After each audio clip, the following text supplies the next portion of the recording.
야고보서 2장 5절부터 7절까지 제가 봉독하겠습니다. 내 사랑하는 형제들아 들을지어다. 하나님이 세상에 대하여는 가난한 자를 택하사 믿음에 부요하게 하시고 또 자기를 사랑하는 자들에게 약속하신 나라를 유업으로 받게 아니하셨느냐. 너희는 도리어 가난한 자를 괄시하였도다. 부자는 너희를 압제하며 법정으로 끌고 가지 아니하느냐. 저희는 너희에게 대하여 일컫는 바 그 아름다운 이름을 회방하지 아니하느냐. 지난 주일에 저희는 믿음과 가치관에 대한 말씀을 상고했습니다. 믿음은 영광의 주 곧 우리 주 예수 그리스도를 믿는 것입니다. 믿음은 한마디로 그리스도의 영광을 보고 깨닫는 것입니다. 그렇게 그리스도의 영광을 본 사람은 이제 더 이상 사람을 외모로 취하지 않게 됩니다. 왜 그렇습니까? 이제는 그에게 그리스도만이 절대적인 가치요, 기준이요, 권위가 되시기 때문입니다. 그리스도의 영광을 보니 이 세상이 말하는 그런 온갖 좋다고 하는 것들, 이 세상의 가치관들, 그 모든 게 얼마나 잘못된 것인지를 알게 되는 것입니다. 그래서 영광의 주, 곧 우리 주 예수 그리스도를 믿는 믿음을 받은 사람들은 더 이상 세상적 가치관을 좇아서 판단하지 않습니다. 사람을 하나님의 인격, 하나님의 그 형상으로 지음받은 그런 존재로 알고 인격적으로 존중하는 그런 자세를 취하지 그 사람을 이루고 있는 외적 조건에 따라 판단하고 차별하고 그렇게 하지 않는다는 것입니다. 그 내용을 우리가 지난 주일에 살펴보았는데 오늘은 그 내용을 조금 더 이어서 생각해 보도록 하겠습니다. 만약에 믿음이 가치관의 변화를 가져온다면 그 가치관의 변화가 가장 두드러지게 드러나는 영역은 재물 또는 부라는 것입니다. 그래서 오늘은 믿음과 부라는 제목으로 말씀을 계속해서 이어서 상고해 보도록 하겠습니다. 야고보서에는 두 종류의 부자가 나옵니다. 여러분 1장 10절 기억하시나요? 부한 형제는 자기의 낮아짐을 자랑할지니 이는 풀의 꽃과 같이 지나감이라. 무슨 말입니까? 사람이 시험을 당할 때 그 하나님께 지혜를 구하라고 야고보 선생님은 말했습니다. 그래서 하나님의 관점으로 자기가 지금 당하고 있는 시험, 겪는 어려움을 볼 수 있어야 한다. 근데 그렇게 하나님의 관점, 하나님의 지혜로 자기가 처한 처지를 볼 때 낮은 형제는 가난한 형제를 의미합니다. 가난한 형제는 자기의 높아짐을 자랑하라.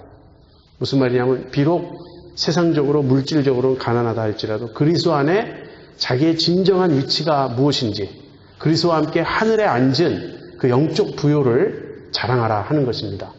그리고 부한 형제는 자기의 낮아짐을 자랑하라.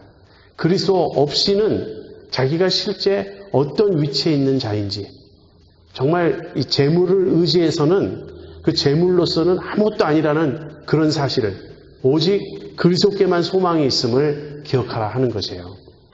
왜 그런가? 이는 다시 말하면 재물 또는 부는 풀의 꽃과 같이 지나가기 때문에 그렇습니다. 그래서 야고보서에는 그리스도인 부자 이야기가 나옵니다. 그러면서 그 그리스도인 부자에 대해서 재물을 의지하지 말고 하나님을 의지하라. 이제 그런 말씀을 주고 계세요. 그런가 하면 오늘 본문이나 야고보서 5장 1절부터 6절에 나오는 부자는 비그리스도인이며 불경건한 악한 부자입니다. 사실 이제 뒤에 나오는 모든 부자의 이야기는 부정적인 관점에서 다루어지고 있습니다. 야고보가 경계하는 대상은 이런 사람들이에요. 아직 믿지 않는 사람들입니다. 그리고 세상적 부자예요. 근데 그 세상적 부자는 기독교적인 관점에서 볼 때 불경건하고 악한 측면이 많은 그런 사람들이었습니다. 지난 주일에 우리가 다룬 본문에서 그 이야기가 나오죠. 회당에 두 사람이 들어와요. 근데 한 사람은 좋은 옷을 입고 금가락지를 끼었습니다. 부자죠. 또 다른 사람은 남루한 옷을 입었어요. 근데 이 두 사람은 어떤 사람이냐면 지금 교회에 처음 나온 사람입니다. 예배당에 처음 나온 사람이에요. 그래서 이 시점에서는 아직 크리스찬이 아닌 거예요. 아직 믿음의 형제들이 아닌 거예요. 그래서 이 야고보서에서 다루어지는 부자는 그런 부정적인 빛 아래서 보여지고 있다는 이 사실을 우리가 이제 염두에 두고 본문을 읽어가야겠습니다. 야고보서는 두 종류의 부자에 대해서 이렇게 말합니다. 첫째, 세상적 부자는 대체로, 그러니까 반드시 절대적으로는 아니지만 대체로 악하고 불경건하다. 반면에 그리스도인 부자는 부를 의지하지 않고 가난한 자를 돌보는 자다. 그래서 자기의 낮아짐을 자랑하고요. 부자임에도 불구하고 자기의 부함을 자랑하는 게 아니라 자기의 낮아짐을 자랑하고 부를 신뢰하지 않습니다. 그리고 환난 날에 고아와 과부를 돌봅니다. 이것이 야고보서가 묘사하는 그리스도인 부자의 모습이에요. 자, 이런 배경적인 이야기를 좀 한 후에 오늘 본문을 이제 묵상하도록 하겠습니다. 오늘 본문에서는 이 두 가지 내용이 나와요. 첫 번째는 가난한 자와 부자를 보시는 하나님의 관점 또는 그들을 대하시는 하나님의 태도에 대해서 야고보가 말하고 있고요. 두 번째는 부자들의 실상입니다. 이 두 스토리를 우리가 알면 왜 사람을 외모로 취해서는 안 되고 또 특별히 이렇게 부자의 편을 들고 가난한 자를 괄시해서는 안 되는지 우리가 알게 됩니다. 차례대로 생각해 보겠어요. 첫 번째는 가난한 자와 부자를 대하시는 하나님의 태도예요. 5절 보죠.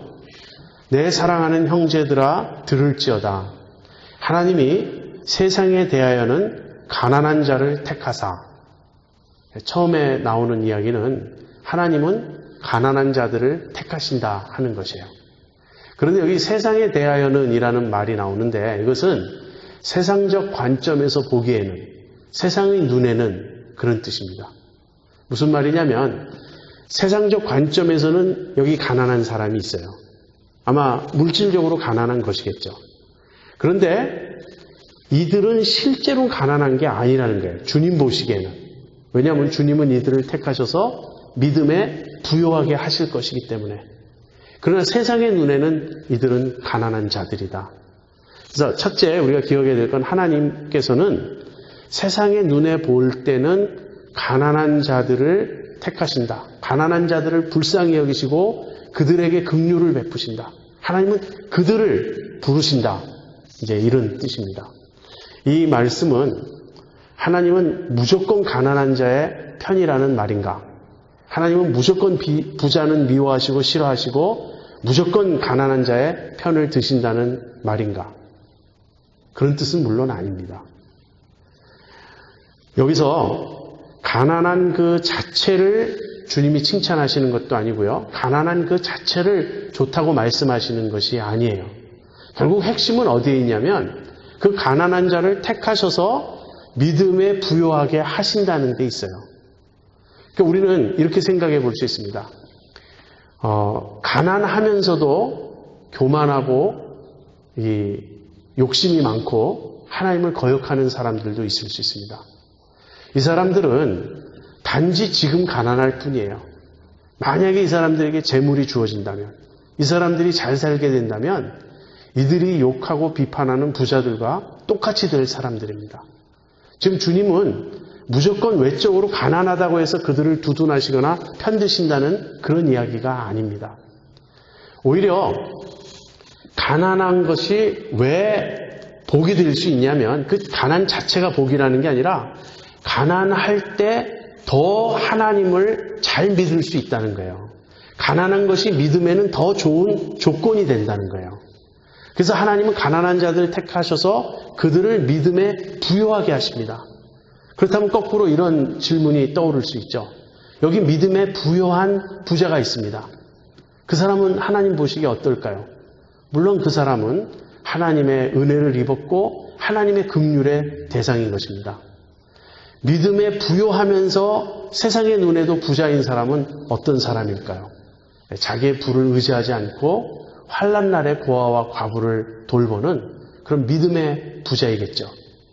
그래서 우리가 가난한 자와 부자에 대한 하나님의 태도는 가난과 불안은 그 자체에 있기보다는 그것들이 조건이 되어서 그 뒤에 이루어질 믿음의 상태와 관련이 있다.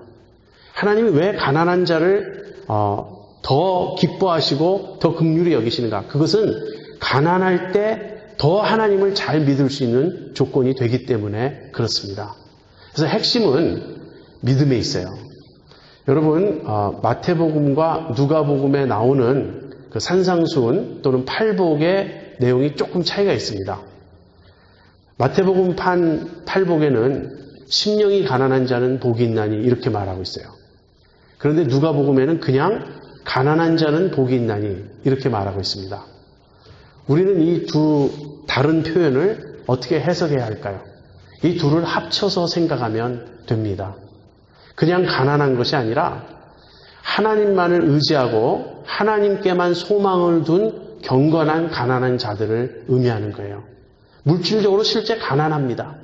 그러나 가난하기 때문에 어떻게 하든지 이 세상에서 내가 한번 잘 살아보겠다고 악한 꾀를 좇고 부정과 부패를 일삼고 불의한 방법으로 재물을 추구하는 그런 가난한 자가 아니라 누군가 나에게 악을 행하면 악을 당하고 피해를 입고 그야말로 하나님께만 소망을 둔 그런 믿음의 가난한 자들, 성경은 그런 자들을 지금 묘사하고 있는 것이에요. 그래서 그런 자들은 그냥 가난한 게 아니라 동시에 심령도 가난하다는 거예요. 무슨 말이냐면 하나님만을 전적으로 의지한다는 그런 뜻입니다.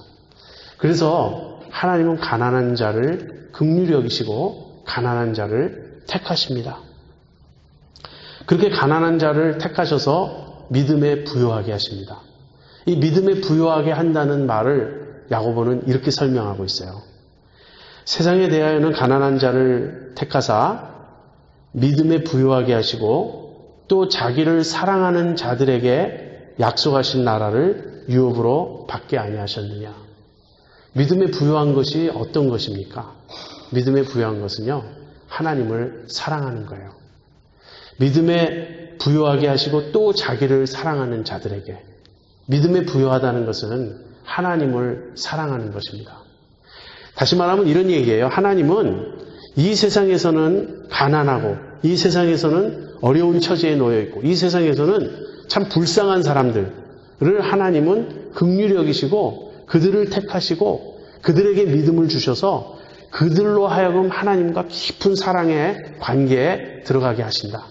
그들로 하여금 하나님을 사랑하게 하신다. 여기서 하나님을 사랑한다는 말은요, 하나님만이 그들의 유일한 소망, 하나님만이 그들의 전부가 된다는 그런 의미입니다. 그렇게 만드시고 그들에게 하나님의 나라를 유업으로 주시는 거예요. 그 앞에 야고보서 1장 12절에도 비슷한 말씀이 나왔습니다. 시험을 참는 자는 복이 있도다.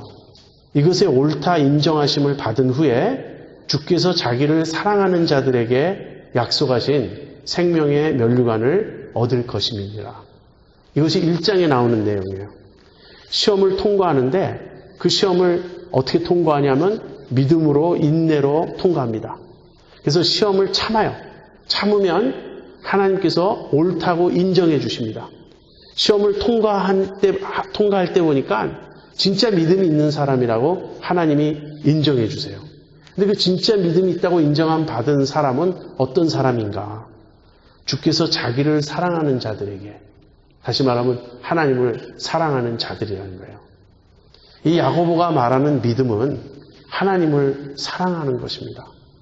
이것이 하나님께서 가난한 자들에게 베푸시는 믿음의 복이고 믿음의 부요예요.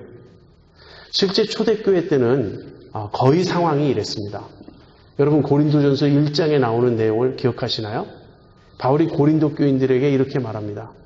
하나님께서 너희를 택하심을 보라. 육체를 따라 부한 자가 많지 않고 똑똑한 자가 많지 않고 세상적 기준으로 잘난 자가 많지 않다고.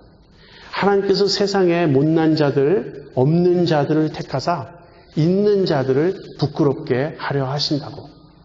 고린도 교회는 대부분의 교인들의 출신 배경이 사회적으로 낮았어요. 가난하고 내세울 곳이 없는 그런 사람들이었습니다. 하나님은 그런 사람들에게 긍휼을 베푸십니다. 그래서 우리가 여기까지 들으면 어떤 생각을 하셔야 되냐면 부자가 되는 것보다 가난한 게 차라리 낫겠다, 이런 생각이 들어야 돼요. 제가 지금 삐뚤어지게 설명하는 게 아닙니다. 성경이 그렇게 말하고 있어요. 예수 믿는 우리는 마음속에서 부자가 되는 것은 위험한 것이다 라는 경계의식이 늘 있어야 됩니다. 내가 부자가 돼서 하나님을 모르는 자가 되느니 가난하면서 믿음에 부요하고 가난하면서 하나님을 사랑하고 가난하면서 하나님만 의지하는 그런 사람이 되고 싶다, 이 마음이 우리에게 있어야 한다는 거예요. 이것이 하나님의 관점입니다. 이것이 하나님이 가난한 자와 부자를 대하시는 태도예요. 교회는 하나님이 보이시는 태도를 똑같이 취해야 하겠죠. 근데 교회는 그렇지 않은 거예요. 교회는 거꾸로 하나님이 사랑하시고 하나님이 긍휼히 여기시는 가난한 자들을 괄시하였도다. 도리어 너희가 가난한 자를 괄시하였도다. 그리고 부자를 우대한다고. 좋은 옷 입고 금가락지를 손에 끼고 거드름 피우면서 들어오는 부자에게 상석에 앉으라고, 제일 좋은 자리, 앞자리를 내드리면서 여기 앉으소서. 그리고 가난한 자에게는 너는 거기 서 있든지 내 발밑에 앉아라. 이것이 얼마나 악한 생각이냐. 야고보는 그렇게 말했어요.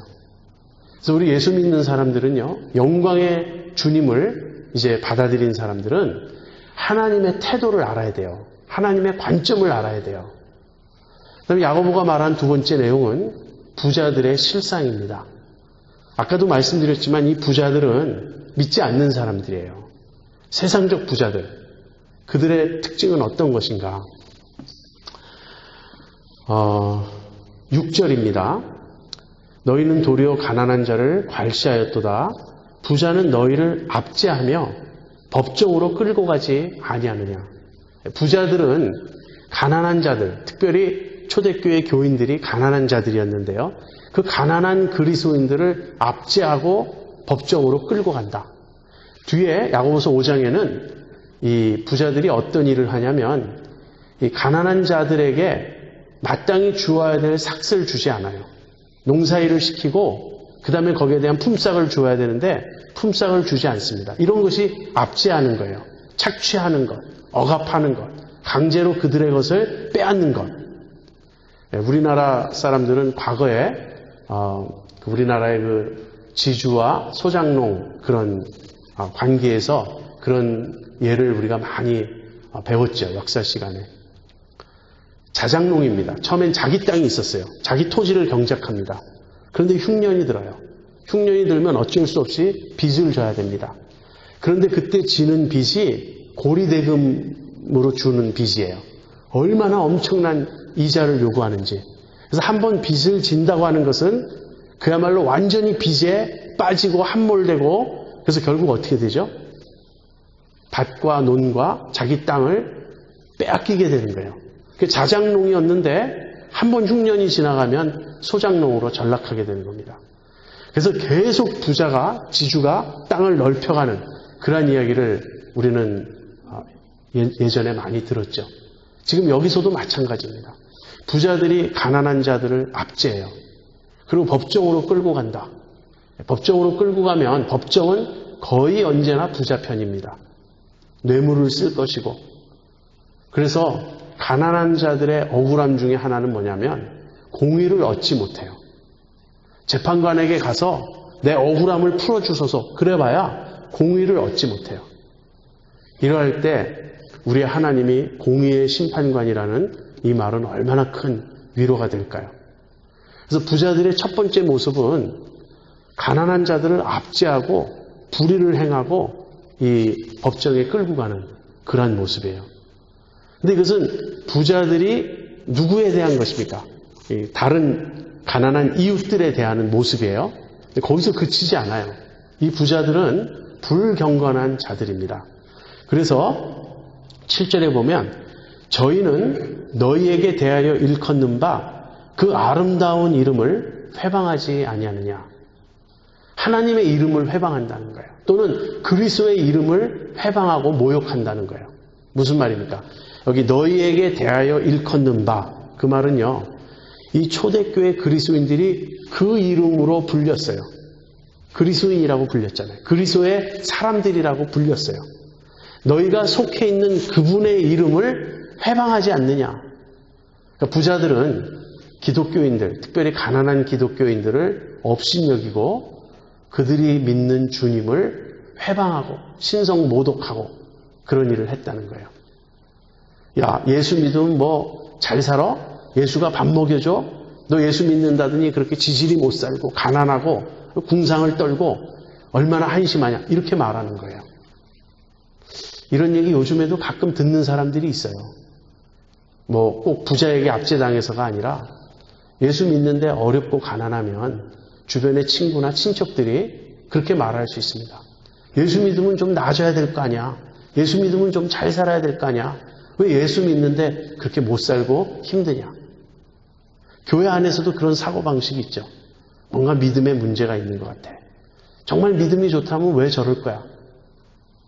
그러나 이 모든 것은 주님의 시각을 모르기 때문이고 또 이 부자들의 이 불경건한 태도에 대해서 하나님이 진노하심을 모르기 때문에 그렇습니다. 이것이 지금 초대교회 상황이었어요. 그래서 야고보 선생님은 믿음으로 행한다면 이 모든 것이 바뀌어야 된다. 세상적 가치관에 의해서 사람을 외모로 취급해서는 안 된다. 오히려 거꾸로다. 하나님은 가난한 자들을 사랑하신다. 하나님은 가난한 자들을 택해서 믿음을 주시지 않느냐. 너희들이 증거 아니냐. 너희들이 출신 성분이 가난한 자들이었는데 너희들이 믿음에 부유한 자가 되지 않았느냐.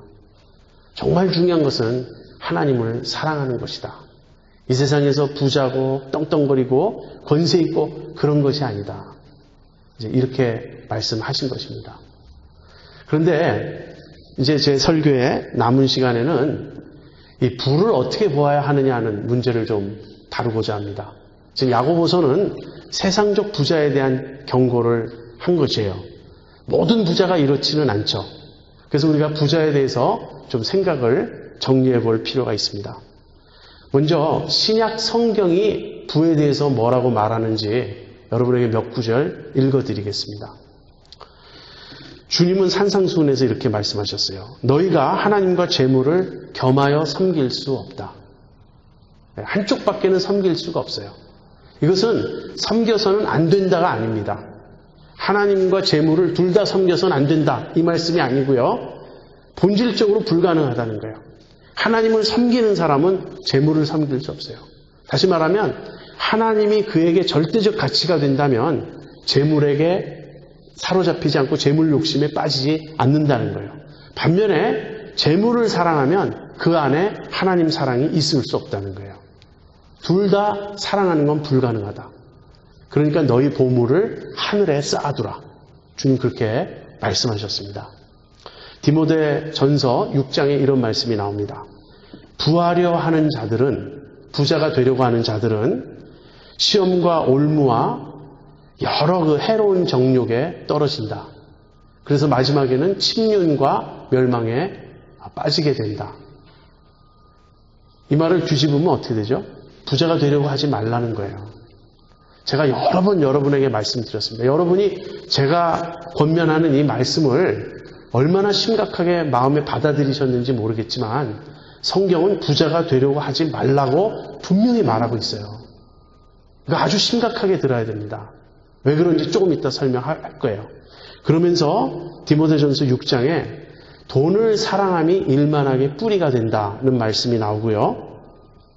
먹을 것과 입을 것이 있은즉 족한 줄로 알라, 이런 말씀이 나오고 있습니다. 그런가 하면 히브리서 13장 5절에 돈을 사랑하지 말고 있는 바를 족한 줄로 여기라, 이렇게 말하고 있고요. 바울은 탐심은 우상숭배다, 그렇게 말하고 있습니다. 그래서 신약 성경이 가르치는 부에 대한 그 여러 가르침을 종합적으로 평가해 본다면 한마디로 이렇게 말할 수 있습니다. 부는 위험한 것이다. 부는 위험한 것이다. 조금 이따 더 설명하겠어요.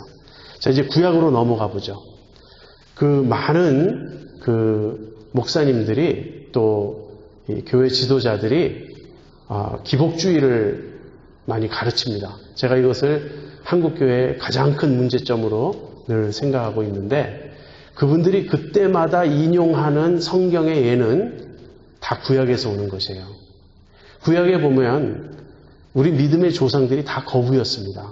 아브라함 거부였어요. 굉장한 거부였어요. 이삭도 굉장한 거부였고 야곱도 굉장한 거부였습니다. 그래서 그들을 예로 들면서 봐라, 이렇게 믿음이 좋은 사람은 복을 받고 축복을 받고 부자가 되지 않았느냐. 그러니까 믿음의 사람은 하나님께서 복을 주셔서 부자가 되게 하신다. 이런 논리를 이제 제시합니다.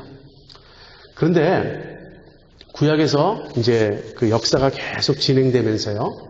처음에는 그랬어요. 족장 시대에도 그랬고, 이스라엘의 황금 시대, 다시 말하면 다윗 솔로몬 시대. 그래서 이런 황금 시대에는 믿음이 좋은 사람이 복 받는 경우가 많았습니다. 현세적 물질적인 복을 받는 경우가 많았어요. 하나님께서 통치하시는 이 하나님의 영적 질서가 사회에 충만히 드러날 때에는 하나님을 잘 섬기는 자는 정말 복을 받아요.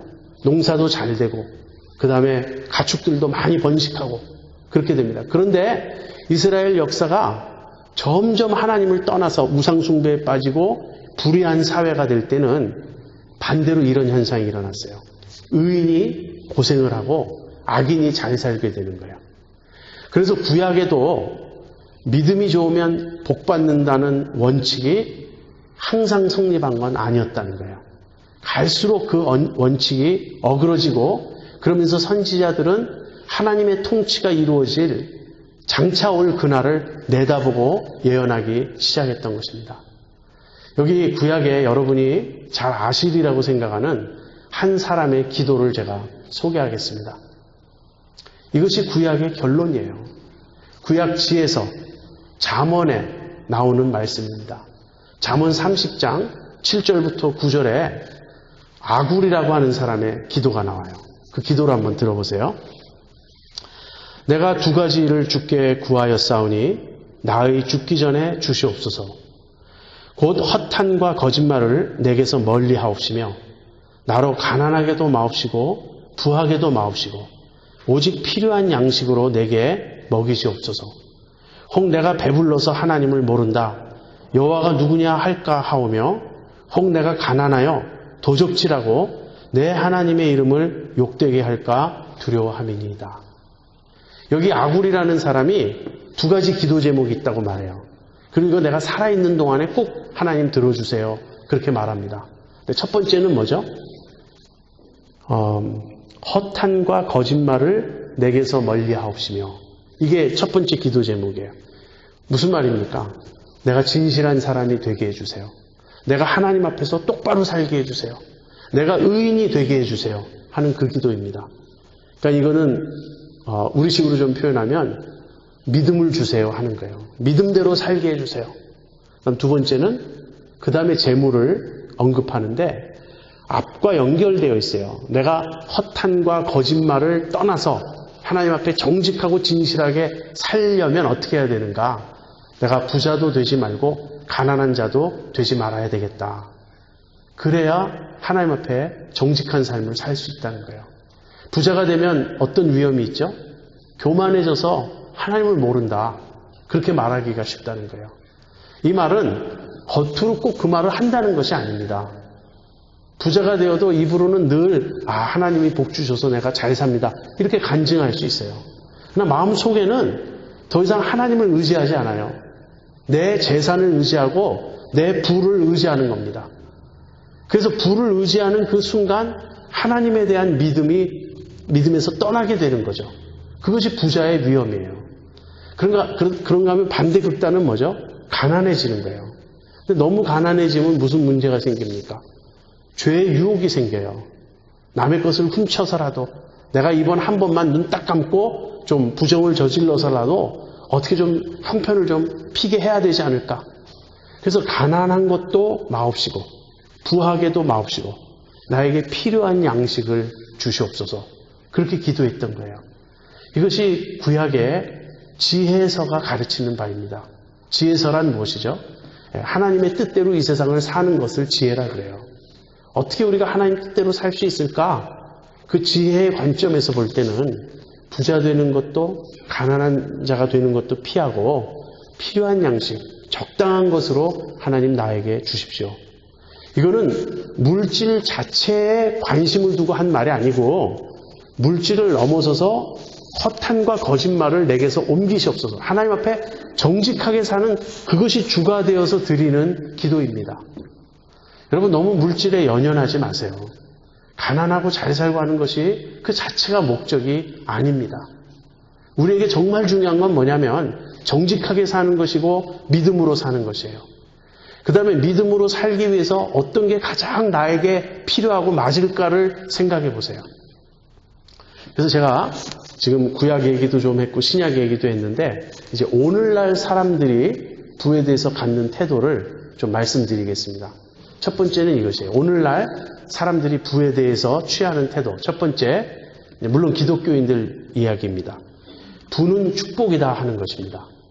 부는 축복이라고 정말 대다수의 그리스도인들이 그렇게 생각합니다. 그러나 그렇지 않습니다. 부는 축복이 아니에요. 부는 뭐죠? 부는 은사입니다. 부는 만약에 내가 부자가 된다면 그것은 하나님이 나에게 복 주신 것이 아니고 그게 복이라면 내 마음대로 누려도 되죠. 복은 그런 거예요. 누리라고 주시는 거니까. 그러니까 하나님이 나를 부자가 되게 해주신 것이 복이라면 내가 그냥 마음대로 누리면 될 거예요. 그런 사고방식이 어떤 결론으로 이어지죠? 그래서 11조 하고 뭐 몇 가지 헌금하면 나머지에 대해서는 내 마음대로 쓰고 즐기자. 이런 사고방식으로 이어질 수 있다는 거예요. 그게 아니고 부는 은사입니다. 부는 하나님이 나에게 맡기셔서 관리하게 하신 거예요. 부는 축복이 아니라 부는 은사라는 걸 꼭 기억하십시오. 신약에 와서는 복은 신령한 복입니다. 그것은 구원의 복이고 그것은 우리가 거룩해 되는 성화의 복입니다. 그렇다면 이제 첫 번째 입장이 부는 축복이라는 것이고 그것은 잘못된 관점이라고 제가 말씀드렸는데 그렇다면 두 번째는 반대극단의 관점이 있습니다. 부는 나쁜 것이다 하는 거예요. 그래서 무조건 부자를 정죄하고 부자는 나쁘다고 말하고 부는 악한 것이다, 나쁜 것이다, 더러운 것이다 이렇게 말해서 가난을 절대화하고 가난을 또 우상화하는 반대극단이 있습니다. 바울은 돈을 사랑함이 일만하게 뿌리다 그랬지 돈 자체가 악이라고 말하지 않았어요. 그래서 우리가 부는 좋은 것이고 부자일수록 좋은 것, 다다익선이다 그러면서 돈 벌기를 원하는 사고방식도 잘못됐지만 가난한 것이 좋고 이 돈은 나쁜 것이다 라는 이쪽 관점도 성경적이지 않다는 거예요. 그걸 기억하십시오. 그러면 결론이 뭘까요? 사람들은 이렇게 생각합니다. 그렇다면 돈은 중립적인 것이다. 부는 중립적인 것인데 어떻게 쓰느냐에 따라 좋은 것이 될 수도 있고 나쁜 것이 될 수도 있다. 근데 저는 이 말까지도 받아들이고 싶지 않습니다. 제가 아까 이미 말씀드린 대로요. 돈은 중립적이라기보다는요. 돈은 위험한 것입니다. 돈 자체가 나쁜 건 아닌데 그렇다고 돈은 아주 무해한 그냥 순진한 그런 상태의 어떤 완전히 중립적인 어떤 것이라고 보기 힘들어요. 돈은 위험한 것입니다. 그래서 돈을 무엇에 비유하면 좋냐면 불에 비유하면 좋습니다. 불은 어떻게 쓰느냐에 따라 좋은 것도 될 수 있고 아주 큰 피해를 가져올 수도 있죠. 그렇지만 불은 위험하잖아요. 불은 어린아이들이 잘못 장난하면 큰 화를 가져오는 그런 것입니다. 그래서 돈은 마치 불과 같아요. 잘 쓰면 좋은 것이지만 위험합니다. 잘못 쓰면 큰 피해를 입게 됩니다. 돈은 굉장히 기만적이에요. 돈을 우리가 많이 갖고 있게 되면 반드시 마음이 변합니다. 여러분 그거 경험 안 하셨습니까? 저는 늘 경험해요. 만약에 나에게 얼마만큼의 돈이 있다면 어떻게 쓰겠다. 우리 농담으로 잘 말하죠. 벌써 저희 아이는 자기가 미래에 벌 부에 대해서 저한테 상당한 부분을 바치기로 약속을 했어요. 아빠 집도 사줘. 아빠 좋은 차도 사줘. 말만 해. 이제 그 다음에 이제 첫 직장에 들어가서 월급을 받겠죠. 그때부터 벌써 마음이 바뀔 거예요. 조금 그저 생색은 내겠고 그 다음에는 없죠. 제가 잘 알고 있습니다. 그래서 저는 기대하지 않습니다. 돈은 생기면 금방 우리가 마음이 바뀌어요. 돈 생기기 전에는 내가 돈 좀 있다면 나는 내 주변에 어려운 사람도 돕고 좋은 일도 하고 주님의 일도 하고 그럴 거야. 말은 그렇게 합니다. 조금 돈이 생기면요. 주님의 일은 아주 조그마고 가난한 사람 돕는 것도 아주 조그마고 나머지는 내가 필요해 하고서는 내 필요가 커져서 다 움켜쥐게 돼요. 돈은 이렇게 기만적인 것입니다. 그리고 위험한 것이에요. 여러분 부자 청년의 예를 아시죠? 한 부자 청년이 예수님께 와서 내가 어떻게 하면 영생을 얻을까 질문했습니다. 그리고 이 청년이 이렇게 대답했어요. 내가 모든 계명을 어려서부터 다 지켰나이다. 이 청년은 한마디로 이야기하면 믿음이 좋은 사람이었어요. 어려서부터 율법을 지키고 그렇게 건실하게 살았고 영생에 대한 관심이 있었어요. 그냥 이 세상에서 만족하지 않고 정말 중요한 것은 내가 영생을 얻는 것이다. 그런 구도적인 자세까지도 있었던 청년입니다. 그래서 이 청년은 돈에 대한 욕심을 스스로 이길 수가 없었어요. 벗어날 수가 없었어요. 그래서 제가 누차 말씀드리는 건데 돈은 위험한 것입니다. 돈은 그 자체가 복도 아니고 그렇다고 그 자체가 나쁜 것도 아닙니다. 그리고 중립적인 것으로 볼 수는 있지만 우리의 믿음의 수준에 따라서 돈은 사실 위험한 것일 가능성이 많다. 이것이 성경적인 가르침입니다. 그래서 이제 이런 말을 우리가 잘 이해해야 되겠어요. 믿음이 좋으면 부자가 될 수 있다. 이것이 전형적인 기복주의 신앙의 가르침입니다. 믿음이 좋으면 부자가 될 수 있다. 왜? 믿음으로 열심히 구하면 하나님이 나를 부자로 만들어 주실 것이다. 이걸 이렇게 바꿔서 생각해 보세요. 믿음이 좋은 사람만 부자가 되어도 좋다. 그렇게 이해하세요. 믿음이 좋지 않으면요. 여러분 생각에 스스로 난 그렇게 믿음이 강하지 않아. 그러면 부자 되는 것은 굉장히 위험한 일이에요. 부자 되려고 하지 마세요. 내 믿음의 수준에선 난 지금이 딱 맞습니다. 하나님 나를 더 잘 살게 하시면요. 나는 틀림없이 믿음을 버릴 것 같아요. 믿음에서 떠날 것 같아요. 그렇게 생각해야 돼요. 믿음이 좋은 사람은 부자가 돼도 돼요. 성경에는 그런 부자들이 많이 나옵니다. 그리고 저도 제 주변에 많지는 않지만 몇 분 그런 분을 제가 알고 있습니다. 굉장히 부자예요. 그 실상을 알면 놀랄 만큼 부자입니다. 근데 살아가는 모습을 보면 정말 평범해요. 정말 그분이 재산이 얼마나 있는지 알기 어렵습니다. 그러니까 이런 분들에게는 11조다 아니다 하는 차원은 너무나 그건 우스운 거예요. 그게 아니라 하나님이 나에게 맡기신 이 재산을 내가 어떻게 주님 뜻대로 써야 될까 하는 그것이 그분의 관심이고 그분의 기도 제목이에요. 그런 사람은 부자가 돼야 돼요. 왜 그렇죠? 부를 하나님 뜻대로 쓸 수 있는 믿음이 있는 사람이에요. 우리들 대부분은 그렇지가 않습니다. 여러분 중에 지금 지나치게 가난하다고 생각하시는 분 있습니까? 그 기준이 뭐죠? 먹을 것과 입을 것이 있은 즉 족한 줄로 알라. 여러분이 만약에 생활의 기본 필요가 채워지고 있다면 이제는 감사하세요. 물론 하나님이 우리의 생활의 형편을 조금 더 넉넉하게 해주실 수 있습니다. 그것을 추구하지 마세요. 지금 현재 있는 바를 족한 줄로 여기세요. 만약에 여러분 중에 하나님께서 특별히 재물의 은사를 주셔서 손을 대는 일마다 잘 되고 이 돈을 많이 벌 수 있는 그런 사람이 있을 수 있습니다. 물론 이때도 조건은 철저하게 정직해야 한다는 거예요. 부정한 방법으로 돈을 버는 것은 하나님이 주시는 축복일 수가 절대로 없죠.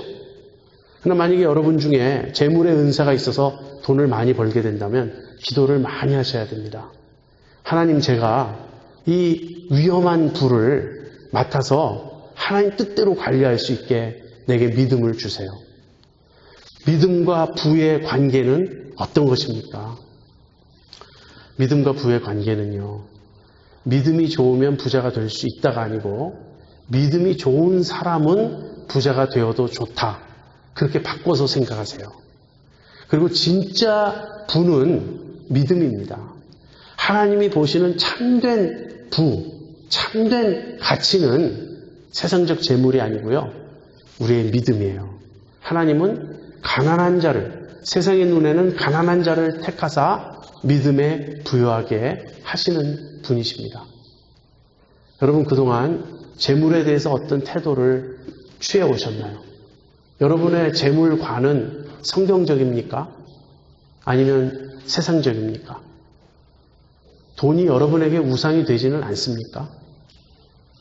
우리가 세상에 대해서 증거해야 될 내용이 많은데 세상 사람들이 이것 하나만 보면 굉장히 강력하게 기독교에 뭐가 있을 것이다 라고 깨달을 수 있는 점 하나가 무엇이냐면요, 돈에 대한 욕심을 버리는 거예요.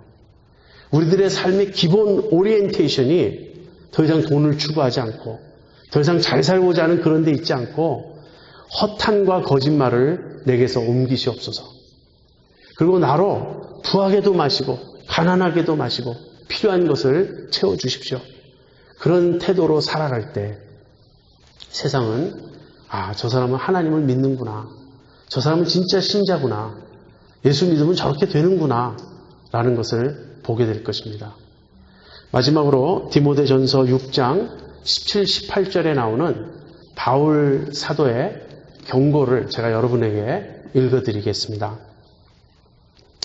내가 이 세대의 부한 자들을 명하여 마음을 높이지 말고 정함이 없는 재물에 소망을 두지 말고 오직 우리에게 모든 것을 후히 주사 누리게 하시는 하나님께 두며 선한 일을 행하고 선한 사업에 부하고 나눠주기를 좋아하며 동정하는 자가 되게 하라. 이것이 바울이 주신 말씀입니다. 부에 마음을 두지 말라. 정함이 없는 재물에 마음을 두지 말라.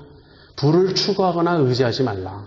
오히려 내가 가진 부로 선한 일에 힘쓰고 가난한 자를 돕는 일에 열심을 내라. 그렇게 권면하고 있습니다. 저는 저희 교회 교우님들 한 분 한 분이 우리 모두가 정말 이 부의 문제에 있어서 바른 제자도를 실천하기 원합니다. 정말 다른 것 몰라도 이것 하나, 기복주의 신앙에서 벗어나세요. 기복주의는 아주 잘못된 세상적 사고방식이에요. 성경이 가르치는 부에 대한 바른 관점을 우리 갖고 믿음에 부요한 여러분과 제가 되기를 바랍니다.